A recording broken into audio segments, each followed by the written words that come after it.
Good afternoon everyone, welcome back to our channel. আজকে সকাল সকাল আর ব্লগ শুরু করতে পারিনি। সবার আগে বলবো, এত গরমে তোমরা কেমন আছো? জানি সবার অবস্থা খুব খারাপ। হ্যাঁ, আমাদেরও অবস্থা খুবই খারাপ। 24 ঘন্টা তো এসিতে থাকা পসিবল নয়। এসি চলছে, বাইরে তো বেরোতেই হচ্ছে। সংসারে কাজ করার জন্য তো ঘর আরও চাপ হয়ে যাচ্ছে। কি ঠান্ডা গরমে যেন আরও ঠান্ডাও লেগে যাচ্ছে। দিনের মধ্যে যে কতবার গা ধুচ্ছি তার ঠিক নেই। মানে তোমাদেরও মানে এটাই হয়তো অবস্থা হবে যারা অ্যাটলিস্ট কলকাতায় আছো। একটা কথাই বলবো, বেশি বেশি করে প্লিজ জল খাও। আর ডিরেক্ট জল তো আমাদের সবসময় ইচ্ছা করে না, তো চেষ্টা করো মানে বিভিন্নভাবে ওয়াটারটাকে ইনটেক করা। মানে আমরা যেটা করছি, সত্যি কথা বলতে আমি যেটা করছি, বাড়ির সবাইকেও করাচ্ছি। কখনো গ্লুকন ডি, কখনো একটু লেবুর শরবত, কখনো একটু আম পানা এনে রেখেছি। তো ঘুরিয়ে ফিরিয়ে খাচ্ছি যাতে অ্যাটলিস্ট জলটা যায়। আর জলীয় ফল মানে বেশি বেশি করে একটু তরমুজ, শশা, এগুলো মানে যেগুলোতে একটুখানি মানে জল আছে, বেদানা, এগুলো একটু খেলে মানে খুবই ভালো। তো এই টাইমটা একটু কষ্ট করে মেনটেন করার চেষ্টা করো।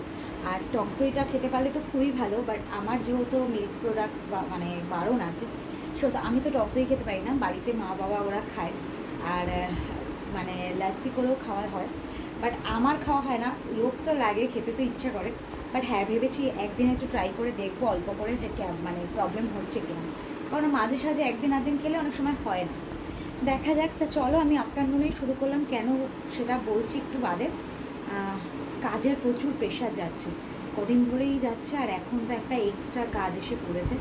তো ব্লগটা এখান থেকে স্টার্ট করলাম। এরপরে সারাদিন যা হবে সেটা তো দেখতেই পাবে, কতটা কী করতে পারছি দেখা যাক। তো এইমাত্র যা স্নান করে এলাম। তবে হ্যাঁ, আজকে অ্যাঞ্জেলকে আগে খাইয়ে তারপর স্নানে গেছিলাম, কারণ অনেকটাই লেট হয়ে গেছিলো। প্রায় 2টো বেজে গেছিলো। হাঁপাচ্ছি, দেখো আমি 2টো বাজতে যায়। তো আমি দেখলাম যে না, ও খাবার টাইম হয়ে গেছে, ওর খিদেও পেয়ে যায়। তো ওকে খাইয়ে রেখে স্নানে গেছিলাম, স্নান করে এসেছি। এখন একটু 10-15 মিনিট বসবো, বসে তারপর লাঞ্চ করব। তাড়াতাড়ি করেই সারতে হবে, কারণ আমার ক্লায়েন্ট আছে পরপর আজকে। তো তাড়াতাড়ি করে সারতে হবে, মানে লাঞ্চটা ওরা আসার আগে আর কি মোটামুটি রেডি হয়ে থাকতে হবে। তো কাজের প্রেশার যেটা বলছিলাম, হঠাৎ করে এক্সট্রা এসে পড়েছে, সেটা হলো আমার ওই কাজের কথা বলছি না। মেনলি আমাদের বাড়িতে যে শুক্লাদি আছে, তো শুক্লাদির ছেলের কি বলো তো মানে পক্স হয়েছিল।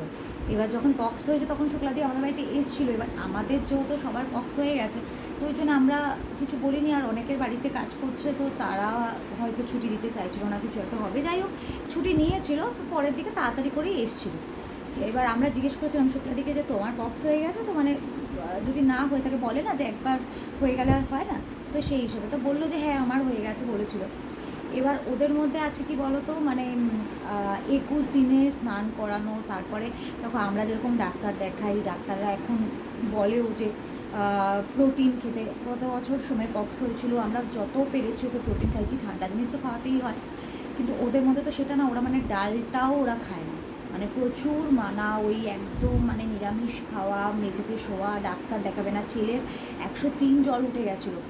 তো তখনও এসে বলছে যে বর ডাক্তার দেখাতে দিচ্ছে না। তারপরে আমি বললাম, বাবা বললো যে অন্তত প্যারাসিটামলটা কিনে খাওয়াতে। তারপরে ও লুকিয়ে খাইয়েছে। আচ্ছা, আমি একটু এই হাতে ধরিয়ে, মানে আমার বুঝতেই পারছো, সরি, হাতটা এই হাতে ধরতে পারি না বেশিক্ষণ। তো এবার এরকম চলেছে। এইবার 2 দিন আগে হঠাৎ করে সকালবেলা এসে বলছে যে সারা শরীরে পক্স শুক্লাদি। আমি হচ্ছে যে এরকম অবস্থায় কেন এসছো? বলে না, সব বাড়িতে তো বিশ্বাস করে না, তাই একটু এসছি যে দেখাতে, যে হ্যাঁ আমার সত্যিই হয়েছে। তো এবার ওই দেখাতে এসছে। এবার বুঝতেই পারছো, পক্স হয়েছে মানে 21 দিনের তো গল্প। এবার 21 দিন তো আসবেই না। তার মধ্যে শুক্লাদির শাশুড়ি মানে অক্সিজেন চলছে, হসপিটালে ভর্তি। তো শাশুড়িরও এখন তখন অবস্থা, এর মধ্যে যদি ঠাকুর না করুক তার কিছু হয়, তাহলে তো আরও।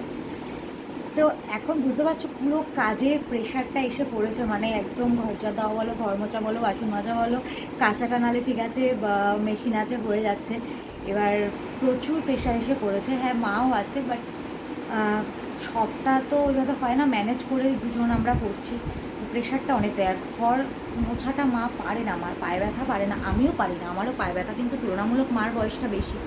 তো যাই হোক, এই জন্যে এত প্রেশার যাচ্ছে।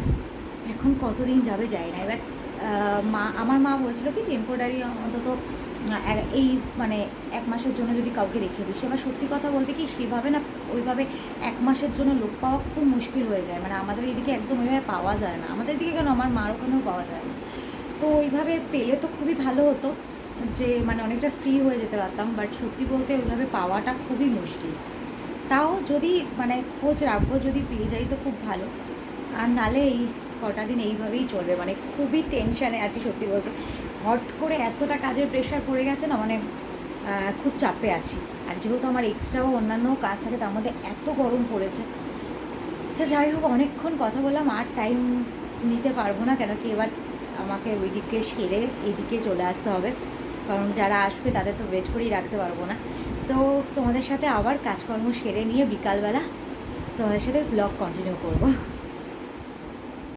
গুড ইভিনিং ফ্রেন্ডস, অনেকক্ষণ বাদে আবার ব্লগে এলাম তোমাদের সাথে। তোমাদের বলছিলামই যে আজকে কাজে প্রেশার আছে। কাজে প্রেশার দেখো মোটামুটি লাস্ট 3-4 দিন ধরে একটু বেশিই চলছে। তো সেই দুপুরবেলা শুরু করেছি তাড়াতাড়ি করে, আর এখন প্রায় 7:30 বাজে। এখন একটু ফ্রি হয়েছি। রাতে একজন বলেছিল, তাকে একটু কালকে শিফট করলাম, কারণ আমার আজকে খুব টায়ার্ড লাগছে, মানে 4 জনের কাজ ছিল আর পরপর অনেকগুলো কাজ ছিল। তো এতক্ষণ টানা কাজ চললো, আর ঘরের অবস্থা খুব খারাপ। তোমাদের একবার জাস্ট দেখাচ্ছি আমি যে কি অবস্থা। কি হচ্ছে বলো তো, মানে দেখো বাড়িতে কাজ তো থাকেই, তারপরে এবার কাজের পরে হালকা ফুলকা করে গোছাচ্ছি, আবার পরের দিন করছি, সেইভাবে না মানে ক্লিয়ার করে গুছিয়ে রাখা হয়ে উঠছিল না। তো আজকে যেহেতু এখন একটু টাইম পেয়েছি, আনলাম না এই টাইমে আজকে একদম ভালো করে গুছিয়ে নিই। জানি আবার কালকে ওলট পালট কিছুটা হবে, তবে তাও মাঝে মাঝে তো একদম মানে প্রপার ওয়েতে মাঝে মাঝে গোছানোটা খুব দরকার। আর আমার কোনো লজ্জা নেই দেখাতে যে আমার ঘরের এই মুহূর্তে সিচুয়েশানটা কি, তোমাদের দেখাচ্ছি, জাস্ট তোমরা দেখো। এ দেখো, এখানে দেখতে পাচ্ছ বিছানায় সমস্ত কিছু ছড়ানো ছিটানো আছে। এ দেখো, এই দিকে দেখো, এই দেখো, এই দিকে এগুলো সমস্ত ছড়ানো ছিটানো আছে, যেগুলো ইউজ হয়েছে আজকে কাজে। এই জায়গাটায় আমার অনেক কিছু পার্লার প্রোডাক্ট এখানে থাকে, যেটা রেগুলার কাজে যেগুলো ইউজ হয়। এই জায়গাটা পুরো অগোছালো হয়ে রয়েছে। আর আমার ম্যাক্সিমাম প্রোডাক্ট কি বলো তো, আমি এই যে এই ড্রয়ারে আর নিচের এখানে এখন রাখছি। তো এই সমস্তটা এখন আমি অ্যারেঞ্জ করব, কারণ গোছাতে যখন হবে একবারে ভাবছি যে এইটা নামিয়ে সুন্দর করে গুছিয়ে নিই। তারপরে যাই হোক, একটু চা ফা তারপরে খাবো, একটুখানি এগুলো সেরে নেই আর কি। চলো ফটাফট গোছাই, আর গোছানোর পরে তোমাদের দেখাচ্ছি যে কীভাবে কী গোছালাম।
দেখো এই জায়গাটা খুব সুন্দর করে কিন্তু আমার গোছানো হয়ে গেছে, একদম অর্গানাইজড হয়ে গেছে।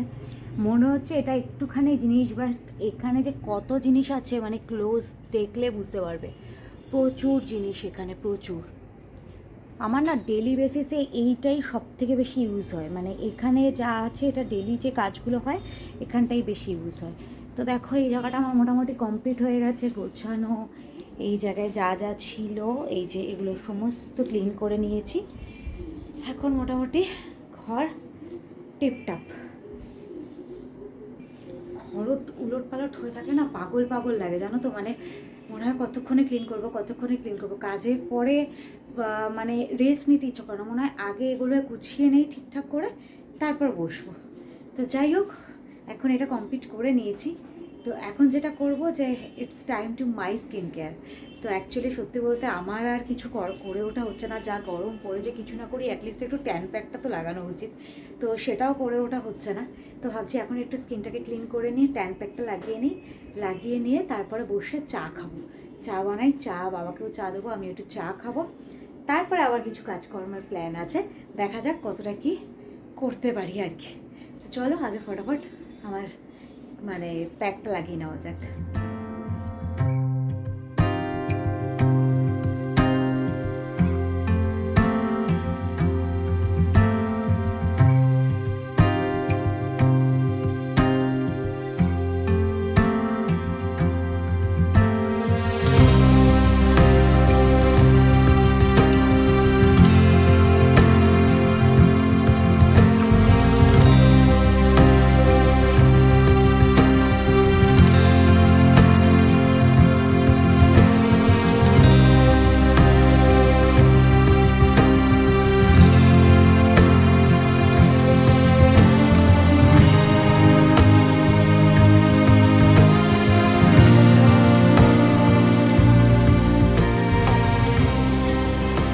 দেখতে ভূতের মতো লাগছে, দেখে ভয় পেও না, বাট হ্যাঁ প্যাকটা লাগিয়ে নিলাম।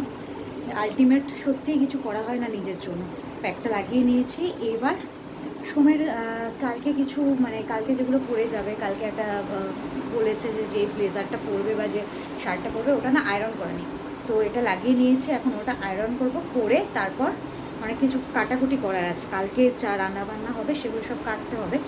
তো মোটামুটি চেষ্টা করি আগের দিন কেটে রাখা, যাতে সকালবেলা মা সকাল সকাল উঠে রান্নাটা করে নিতে পারে, খুব একটা প্রবলেম না হয়। আমার নিজেরই বাজে লাগছে এইভাবে ক্যামেরায় কথা বলতে। যাই হোক, এখন আর বেশি কথা বলবো না, আগে ওই কাজগুলো সেরে নিই। তো কাজ করতে করতে দেখো স্কিন কেয়ার কিন্তু কমপ্লিট হয়ে গেছে, জাস্ট কিছুই করিনি, ট্যান প্যাকটা লাগিয়েছি, তাতেই কতটা ক্লিন লাগছে স্কিনটা, মানে বেটার লাগছে।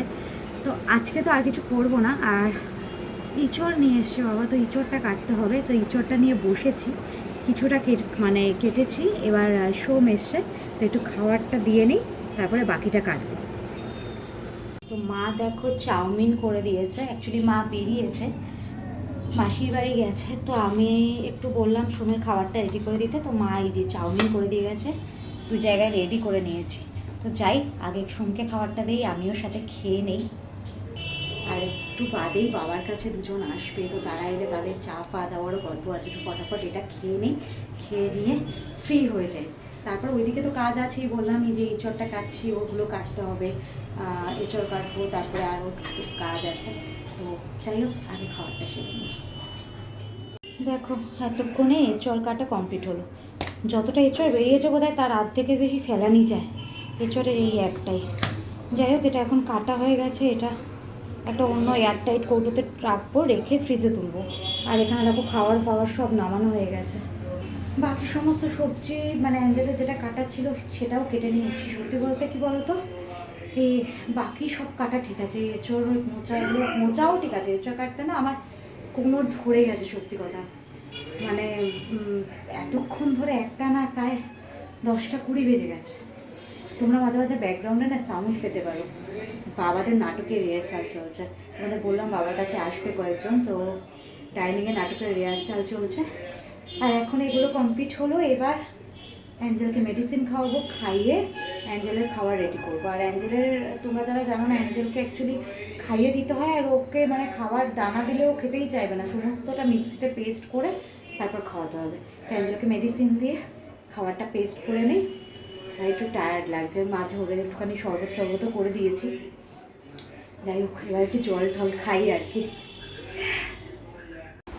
ঘড়িতে রাত্রি 10টা 35, আর এখন বাবারা চা খাবে বললো, তো বাবাদের চা করে দিলাম। তোমরা দেখলেই যে ওগুলো সব কেটে কুটে রেডি করছি, আর না চা চাইলো আগে, চা করে দিলাম আর আমিও ভাবলাম যে না একটু কফি খেয়ে নিই।